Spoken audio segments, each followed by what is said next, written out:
Salut à tous, on est aujourd'hui à Saint-Antoine dans le 15e arrondissement de Marseille pour participer à un circuit touristique pas banal. Pas banal pourquoi? Parce qu'en fait il se déroule au cœur même des quartiers nord. C'est organisé par le collectif l'Hôtel du Nord et on va vous montrer un peu ce que ça donne. On se dirige vers la gare Franche pour montrer un exemple de bâtiments qui ont été réhabilités en espace culturel.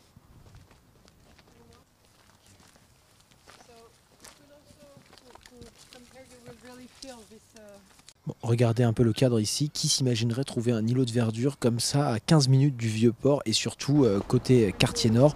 En tout cas pas moi, et d'autant que la guide vient de nous expliquer qu'on pouvait rester si on voulait dormir la nuit dans le bâtiment qui est juste derrière moi avec les artistes qui l'occupent.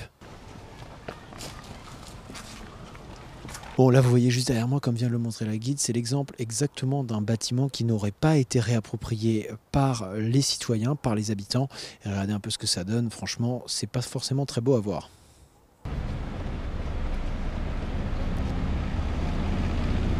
Bon, vous voyez là derrière moi, il y a ces petites maisons qui sont toutes rangées l'une à côté de l'autre en file. En fait, ce sont les maisons qui ont été construites par la communauté arménienne lorsqu'elle s'est installée ici.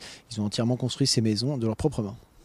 Bon bah voilà, le tour à mon avis touche à sa fin. Je crois qu'on va aller boire un coup pour finir la journée parce que bon, ça fait quand même près d'une heure qu'on marche.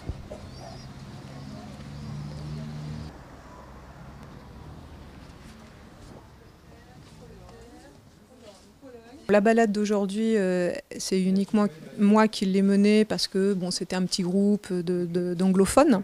Mais une balade comme ça, par exemple, elle a fait l'objet de quasiment un an de travail que nous on appelle d'exploration à tout un groupe d'habitants qui du coup prend aussi un peu le prétexte de fabriquer une balade pour pouvoir aller voir les uns, les autres, aller fouiller dans les archives, aller voir la petite mamie qu'on connaît à qui on dit bonjour, mais là du coup se poser avec elle et puis vraiment aller dans son histoire et l'écouter, aller chercher dans les plans d'urbanisme et donc ça fabrique vraiment beaucoup de plaisir à replonger dans l'histoire et puis à partager des choses avec ses voisins, mais je pense que ça fabrique aussi des compétences aussi pour exercer sa fonction de citoyen, parce que du coup c'est un bon moteur assez joyeux pour finalement avoir envie d'aller s'intéresser au schéma directeur, à un PLU, ça met en mouvement et quand on commence à comprendre où on habite, bah, du coup on a envie de comprendre pour le futur aussi.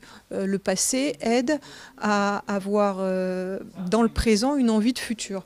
C'est pour ça que je pense que ça a quand même aussi un lien avec se donner de la capacité d'action citoyenne aussi. Ben voilà, le tour vient de prendre fin. En tout cas, c'était vraiment une expérience sympathique et qui contribue encore une fois à changer l'image souvent galvaudée qu'on peut avoir des quartiers nord de Marseille. En tout cas, les participants ont l'air d'avoir apprécié, nous aussi. Allez, à très vite sur City Post.